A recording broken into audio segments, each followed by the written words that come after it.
Greetings, Stash Wyslouch here. Welcome to Weekly Musical Quick Tips. This week's quick tip: learn Frank Wakefield's break on Somebody Loves You Darling, as he played it with Red Allen. Here's the break. Why did you let them go?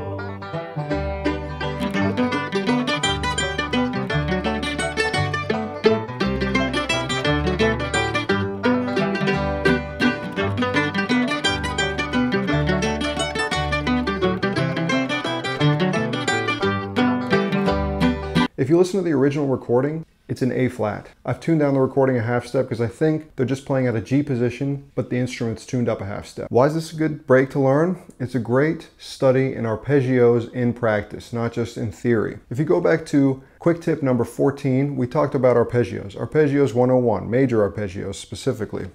We talked about a few different positions and getting around them. So let's go through the break. First, a few structural, rudimentary, conceptual things that will help to digest this break quite a bit easier, and that is our arpeggio shapes. There's the arpeggio shape I call position 2E because it's my second finger on the low E string is the root of it. And it's like this. The next arpeggio shape would be our 4A, because our fourth finger on the A string is the root of the arpeggio, and then the fingers lay out accordingly. The last shape I think is useful is 2A. Our second finger on the A string is where the root is. The next thing that's helpful to know is the chords that are happening. So we have a G, G, D, D, C, D, does that 2 times in a row. Unlike a lot of solos in bluegrass, this one doesn't actually state the melody very clearly. It's more of an outline of the chords, which gives the song and arrangement a really cool quality. So I think of the solo as happening in 4 parts. What's happening on the G chord, the second part, what's happening on the D chord, the third part, what happens on the C chord, and then the fourth part, what happens on the D chord to the G chord. So let's break down those first 4 parts. First, we start with our classic 2E arpeggio. It's just a textbook arpeggio up from the lowest note to the top of the position and back down to the G.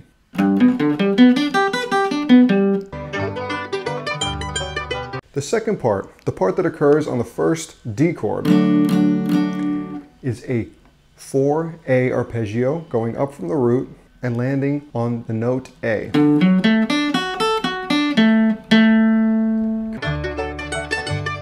The third part of the solo, what happens on the C chord?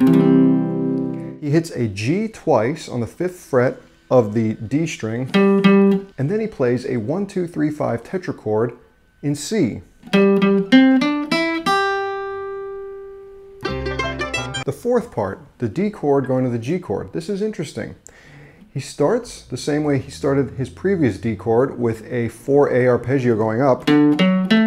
But then, instead of hitting the F sharp on top, which is what you'd think intuitively, he hits a G instead, which gives it a really cool, distinct sound. We veered off of our formulaic arpeggio track to give it an interesting contour.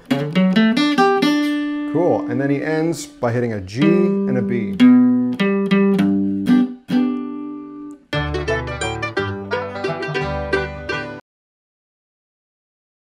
The second time through, we start with the exact same lick, arpeggio going up and down.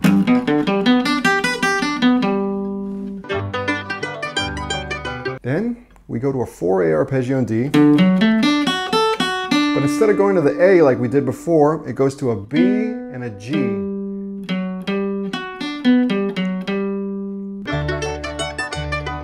And then for the C chord, instead of hitting a G twice, he hits an E twice and then accompanies it with that same 1, 2, 3, 5 tetrachord on the C chord.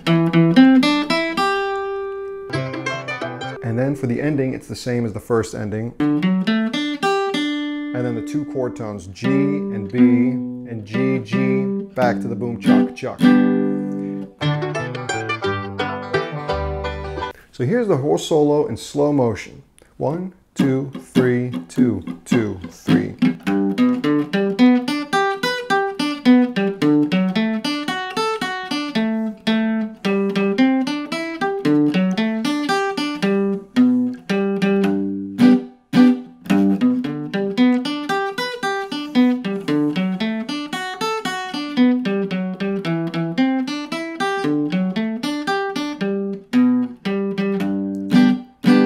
So you go piece by piece, and now we're taking these conceptual arpeggios, applying it to a real situation that a master did before. If you like these kind of educational videos, please subscribe to my YouTube channel, hit the notification button too. And for accompanying tab and all the major arpeggio shapes I can think of in one position, consider becoming a patron at my Patreon page for $3 a month. You get supplementary materials to all my quick tips. For extra credit, try to do this whole thing not just in the key of G, but in A flat so you could do it with the original recording. All right, that's enough. See you next week.